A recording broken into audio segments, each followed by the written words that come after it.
کفن قبول ہے لیکن غلامی نہیں، زمانہ ہمارے خلاف بھی ہو تو کیا فرق پڑتا ہے، ہم تو زندگی آج بھی اپنے انداز میں جیتے ہیں۔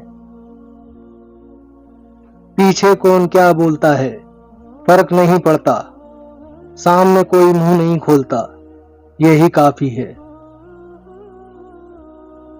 فرق بہت ہے تیری اور میری تعلیم میں، تو نے استادوں سے سیکھا ہے اور میں نے حالات سے۔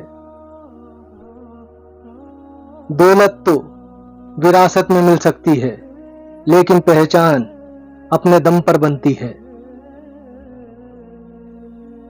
وقت خراب چل رہا ہے اسی واسطے چپ ہوں، سب کا حساب ہوگا ذرا وقت بدلنے دو۔ اعتبار توڑنے والے کی یہی سزا کافی ہے کہ اس کو زندگی بھر کے لیے خاموشی تحفے میں دے دی جائے۔ پھر یوں ہوا کہ جب بھی ضرورت پڑی مجھے، ہر شخص اتفاق سے مصروف ہو گیا۔ محبت اگر بھیک میں بھی نہیں مل رہی ہے تو ان باتوں کو سمجھ لو، وہ خود آپ سے محبت کی بھیک مانگے گا۔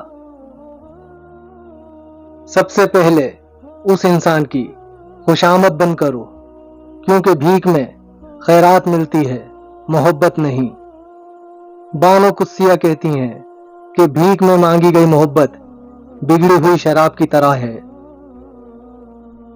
سیکنڈ چیز، آپ اپنے اوپر کام کریں، جو بھی آپ کام کرتے ہیں اس کام کو ٹائم دیں اور اپنی ورتھ کو بڑھائیں، اور اتنا بڑھائیں کہ اگر وہ شخص جب آپ کو پلٹ کر دیکھے تو وہ خود پچھتائے کہ اس نے کس ہیرے کو چھوڑا ہے۔ کیونکہ یہ کڑوی سچائی ہے کہ جب آپ کچھ ہوتے ہو تو لوگ بلا وجہ بھی آپ سے محبت دکھاتے ہیں، اس بات کو یاد رکھنا۔ سنا ہے مہندی رچائے پھرتی ہے وہ جو کہتی تھی بچھڑے تو نفس کاٹوں گی۔ چینل پہ نئے آنے والے ویور سے میری ریکویسٹ ہے کہ چینل کو سبسکرائب کر لیں تاکہ آنے والی نئی ویڈیو کا نوٹیفیکیشن آپ کو ملتا رہے، اور ویڈیو کو لائک اور شیئر بھی ضرور کیجیے گا، اور کمنٹس کرنا نہ بھولیے گا۔ شکریہ۔